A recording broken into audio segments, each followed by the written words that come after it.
Kamusta kapatid? It is now 2019 and with me are 3 phones that we feel give you the best value for your money that you can buy in the Philippines right now. So without further ado, this is Kuya's Choice Awards for the best value smartphones of 2018.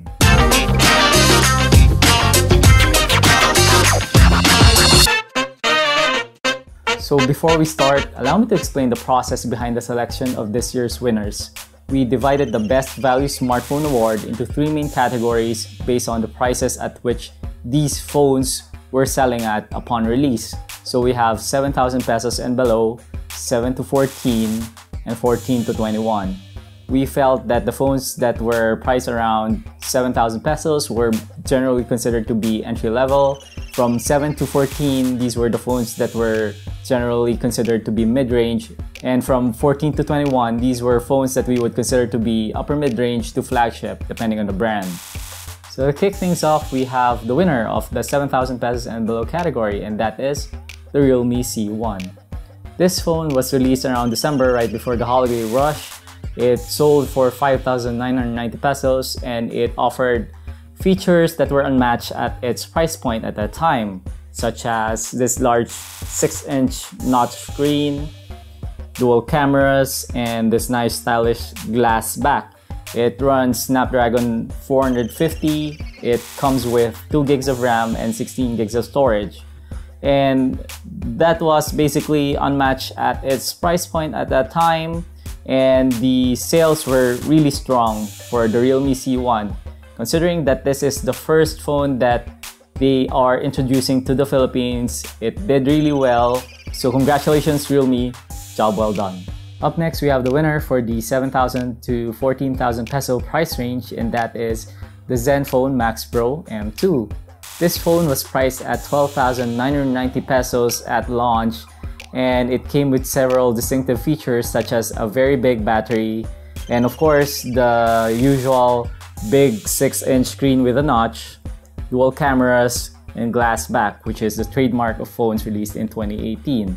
This phone is near stock Android, making it one of the best performers in the mid-range segment. Right before the Zenfone Max Pro M2 came out, we awarded a different phone as the best value smartphone for the first half of 2018, and that would be the Opel F7 Youth. At that time that it came out, it was simply unmatched in terms of value. It offered very nice performance and battery life. It had a MediaTek Helio P60 processor, 4 gigs of RAM, 64 gigs of storage, and it was priced at only 13,990 pesos. So congratulations to ASUS for being our Kuya's Choice awardee for the 7,000 to 14,000 price range, and to OPPO for coming in second place. Finally, we have the winner of the 14,000 to 21,000 peso price range, and that is none other than the Pocophone F1. This phone, when it came out, it was very disruptive. Listen to this, for 17,990 pesos, you get Snapdragon 845, 6 gigs of RAM, 64 gigs of storage, this nice 6-inch notch screen, dual cameras, very good battery life, overall flagship level performance at less than half the price of most flagships at that time. The price war that's going on is pretty intense for 2018, and it just shows that 2018, despite what some people say is one of the most exciting years in the mobile industry. That said, Xiaomi's Pocophone F1 does suffer from several issues. First and foremost, the display panel on this phone isn't that great. It suffers from terrible screen bleeding from the bottom. We've had 3 Pocophone F1s and each and every one of them had this really bad bleeding from the bottom. Next, one of our Pocophone F1 units got corrupted.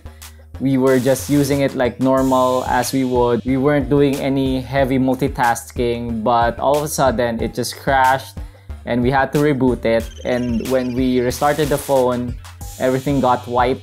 We had to reformat everything. And the bigger issue here is that there doesn't seem to be a way to access the device without having it serviced. So we tried to reach out to Xiaomi Philippines. Unfortunately, they haven't been responding to our inquiry. So maybe you've had a different experience, but based on our research, a lot of Pocophone F1 owners have been suffering from the same screen bleeding and data corruption issues. So if you've had a similar or a different experience, feel free to share them in the comment section. We'd love to hear your thoughts.